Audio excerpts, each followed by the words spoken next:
하나님 말씀 로마서 11장 16절에서 22절까지 되겠습니다. 제사는 처음 익은 곡식거루가 거룩한즉 떡덩이도 그러하고 뿌리가 거룩한즉 가지도 그러하니라. 또한 가지 얼마가 꺾였는데 돌 감람나무인 네가 그들 중에 젖붙임이 되어 참 감람나무 뿌리에 진액을 함께 받는 자가 되었은즉 그 가지들을 향하여 자랑하지 말라. 자랑할지라도 네가 뿌리를 보존하는 것이 아니요 뿌리가 너를 보존하는 것이니라. 그러면 내 말이 가지들이 꺾인 것은 나로 젖붙임을 받게 하려 함이라 하리니 옳도다. 그들은 믿지 아니함으로 꺾이고 너는 믿음으로 섰느니라. 높은 마음을 품지 말고 도리어 두려워하라. 하나님이 원 가지들도 아끼지 아니하였은즉 너도 아끼지 아니하시리라. 그러므로 하나님의 인자하심과 준엄하심을 보라. 넘어지는 자들에게는 준엄하심이 있으니 너희가 만일 하나님의 인자하심에 머물러 있으면 그 인자가 너희에게 있으리라. 아멘. 말씀 한 절씩 보겠습니다. 여기 16절에 보면은 제사는 처음 익은 곡식가루가 나오고 그 다음에 떡덩이가 나오죠. 이게 뭘 말하는 거냐면요, 이스라엘이 곡식을 빻잖아요. 그래서 처음 드리는 열매는 무조건 하나님 앞에 드렸어야 되는 거예요. 그래서 그 나머지 가루 있죠. 나머지 나오는 밀을 자기들이 섭취할 수 있고 마음껏 먹을 수가 있는 것입니다. 그러니까 그 얘기를 하는 거예요. 처음 익은 곡식가루가 거룩한즉 그 떡덩이, 그 나머지 먹는 그 무수한 많은 곡식가루가 다 거룩하다고 지금 그 얘기를 하는 거고, 뿌리가 거룩한즉 가지도 그러하니라. 이건 당연히 그러하죠. 뿌리가 사가 남으면은 가지도 사가 나무고, 뿌리가 무화과면 가지도 무화과인 거죠. 이스라엘을 두고 하는 것입니다. 여기서 처음 익은 열매, 뿌리를 누구를 얘기하냐면요, 이스라엘의 선족, 즉 아브라함과 이삭과 야곱을 얘기하기도 하고, 아니면은 아브라함을 얘기하기도 하는 것입니다. 하나님이 애시당초 이 이스라엘을 하나님이 선택하시고 그 안에서 뿌리의 진액을 받으면서 그 축복을 받으면서 거기서 떡덩이가 되고 그 중에서 가지가 되도록 꽃이 피고 열매 맺도록 하나님이 이스라엘을 그렇게 사랑하시고 관리했다는 것을 말하는 것입니다. 즉 이스라엘 전체는 하나님이 받으시는 하나님 거라는 그 얘기를 하고 있는 것입니다. 17절에 뭐가 나오냐? 또한 가지 얼마가 꺾였는데 라고 나와죠. 그 중에 작은 가지가 꺾였다는 것을 얘기하는 겁니다. 다 꺾인 게 아니라 조금 얼마가 꺾인 거예요. 꺾였다는 말이 그들 스스로가 꺾인 게 아니라 하나님이 꺾으신 거예요. 가지를 왜 꺾었냐? 그 열매를 많이 맺기 위해서, 좋은 열매를 맺기 위해서 보통 가지를 꺾기도 하죠. 한 나무당 가지가 얼마 있어야 되고, 때로는 그 가지당 이파리가 몇 개 있어야 열매가 더 햇빛을 잘 받아갖고 열매가 당도가 높게 더 좋게 맺기도 하기 때문에 가지를 꺾기도 하고 나무 잎을 꺾기도 합니다. 그런데 여기서 말하는 꺾이는 것은 열매를 맺기 위해 꺾는 꺾임이 아니라 열매를 못 맺는 아주 못된 가지인 거예요. 그래서 꺾어버리는 거예요. 하나님이 이걸 한두 번 본 게 아니라 한두 해 계속 오랫동안 보다가 더 이상 안 되게 있어서 거기를 꺾어버린 것을 말하는 것입니다. 그리고 돌 감람나무인 네가 그들 중에 젖붙임이 되어 라고 나와 있죠. 여기서 말하는 돌 감람나무는 야생 감람나무를 얘기하는 것입니다.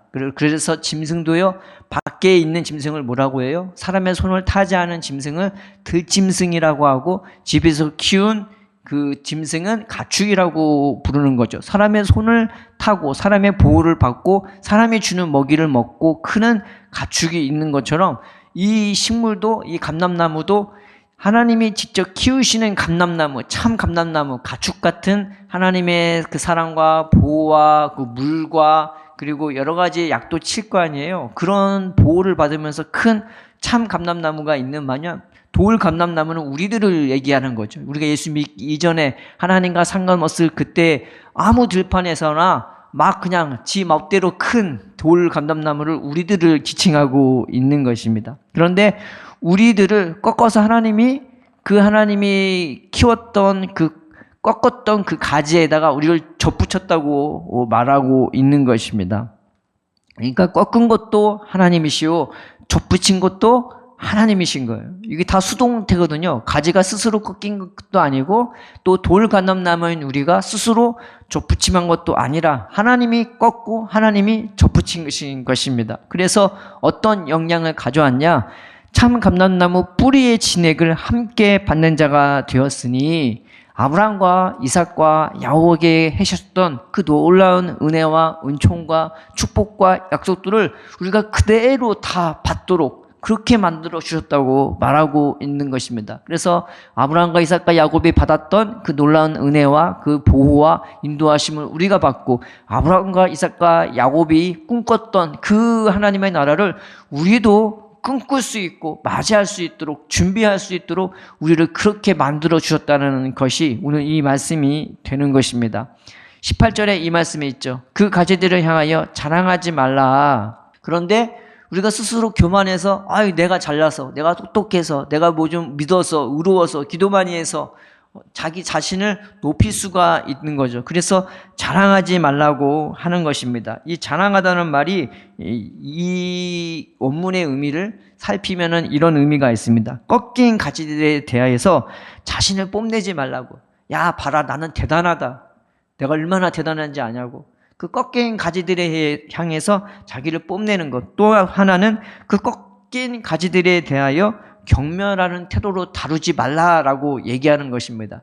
네가 그래서 안 돼. 너는 그래서 망해야 돼. 너는 어쩔 수가 없어. 라는 것처럼 자기는 높이고 상대방은 낮추는 그런 행위를 하지 말라고 지금 말씀하고 있는 것입니다.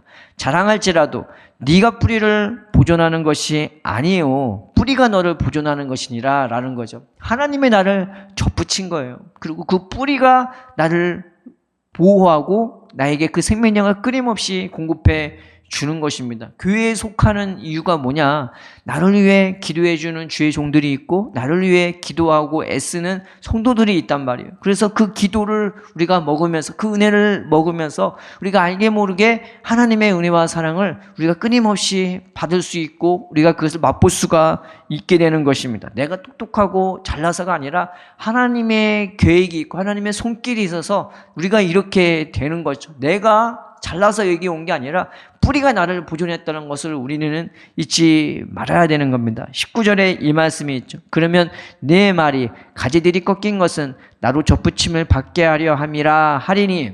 이 말들을 어떤 특정되지 않은 사람에 대해 얘기할 수 있고 또 스스로도 그렇게 얘기할 수 있는 말씀이 19절 말씀이죠. 하나님, 나 접붙임하려고 저 가지들 꺾어버린 거 아니야? 나 접붙이려고? 그 말을 할 수 있다는 거죠. 그 말에 대한 대답이 20절입니다. 옳도다. 그들은 믿지 아니함으로 꺾이고 너는 믿음으로 섰느니라. 높은 마음을 품지 말고 도리어 두려워하라 라고 말하고 있습니다. 교만할 것이 아니라 오히려 그것에 대하여 내가 무서운 마음, 두려운 마음도 가질 줄을 알아야 된다고 사도 바울이 권면하고 있는 것입니다. 21절에 이 말씀이 있죠. 하나님이 원 가지들도 아끼지 아니하셨은즉 너도 아끼지 아니하시리라. 하나님은 그렇다고 이 말씀처럼 변덕스러운 하나님이 아닙니다. 오늘 좋았다가 내일 마음에 안 든다고 확 꺾어버리고 그런 하나님은 아니세요. 하나님이 이스라엘에 대해서 얼마나 오래 참았는지, 얼마나 오래 관용해 주시는지, 얼마나 그들에 대하여 선지자를 보내되 끊임없이 보내고 부지런히 보내고 그들에게 애타하고 그들에게 호통치고 외치고 그렇게 온 기적과 능력을 베풀었음에 불구하고 이스라엘 백성이 안 돌아와요. 그러니까 꺾을 수밖에 없었던 거예요. 마찬가지로 하물며 너희들도 하나님이 사랑으로 대하겠지만 너희도 열매가 없으면 어떻게 되겠니? 하나님이 너희도 더 아낌없이 꺾지 않겠냐라고 그 말을 하고 있는 것이 21절의 말씀인 것입니다. 그러므로 하나님의 인자하심과 준엄하심을 보라. 넘어지는 자들에게는 준엄하심이 있으니 너희가 만일 하나님의 인자하심에 머물러 있으면 그 인자가 너희에게 있으리라.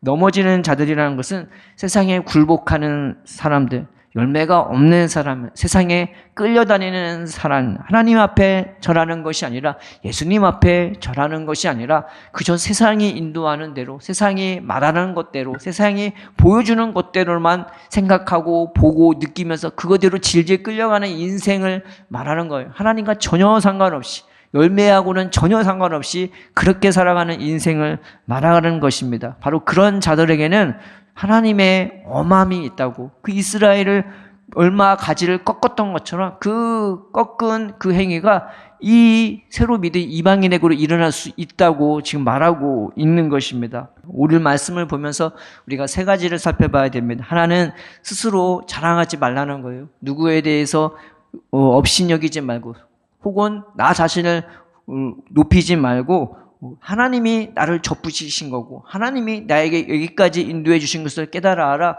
우리가 스스로 자랑하지 말고 교만하지 말고 주님 앞에 낮춰야 되는 것입니다. 두 번째는 내가 나를 보존하는 게 아니라 뿌리가 나를 보존하는 거예요. 하나님이 나를 보존하는 거예요. 교회가 나를 보존하는 것입니다. 예수님의 그 성령의 감화와 감동이 나를 보호하고 보존하는 것입니다. 우리가 착각하지 말아야 돼요. 이것을 분명히 깨닫고 하나님 끊임없이 그네와 생명으로 나를 붙들어 달라고, 이 생명이 내 안에 차고 흘러 넘쳐서 이 생명에 의하여 내가 보호받고 인도받고 저 하늘나라를 향하여 하루하루를 내가 한 발짝 한 발짝 나갈 수 있게 해달라고, 그 천국이 점점 가까워지는 것이 내 삶으로 체득되게 해달라고 우리가 주님 앞에 겸손한 마음으로 나가야 되는 겁니다. 우리가 명심할 것은 뿌리가 나를 보존한다는 것입니다. 세 번째는 뭐냐?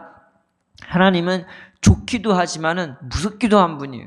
엄하실 때는 엄하시는 거예요. 참으실 때는 한량없이 참으시지만은 아니라 할 때는 너무나 무서운 하나님이에요. 마귀도 예수님 앞에서 벌벌벌 떨었단 말이에요. 그 하나님이 엄하실 때는 얼마나 엄하십니까? 우리가 하나님의 은혜를 붙잡고서 하나님과 도박하듯이 그리고 줄다리기 하듯이 그렇게 하나님 앞에서 장난치면 안 되는 것입니다. 하나님 사랑한다고 참으신다고 세상길로 나가다가 하나님 버리면은 그때는 끝나는 겁니다. 예수님이 나 너 모른다 하면은 그때는 끝나는 것입니다. 그러므로 우리가 하나님의 사랑과 은혜 안에 거해야 되는 거예요. 주님의 사랑을 보면서 주님의 은혜를 맛보면서 그 하나님이 기뻐하는 그 하나님께 합당한 열매를 맺도록 우리가 주님 앞에 낮아지고 기도하고 매달리고 간구하고 그 도우심과 은혜를 받으면서 그렇게 하나님의 사랑과 은혜 안에 거하면서 우리가 살아가야 되는 것입니다. 우리 이 말씀 붙잡고 우리 다 같이 기도합시다. 하나님, 내가 자긍하는 자 되지 말게 해달라고, 하나님 뿌리가 나를 보존하는 것을 깨달아 알게 해달라고, 내가 하나님의 그 인자하심 안에 그 하나님의 엄하신 그거에 거하는 것이 아니라 하나님의 사랑과 하나님의 은혜와 하나님의 인자함에 거할 수 있는 오늘 하루가 되게 해달라고 이 말씀 붙잡고 나아가는 저 여러분 되기를 주님의 이름으로 축복합니다.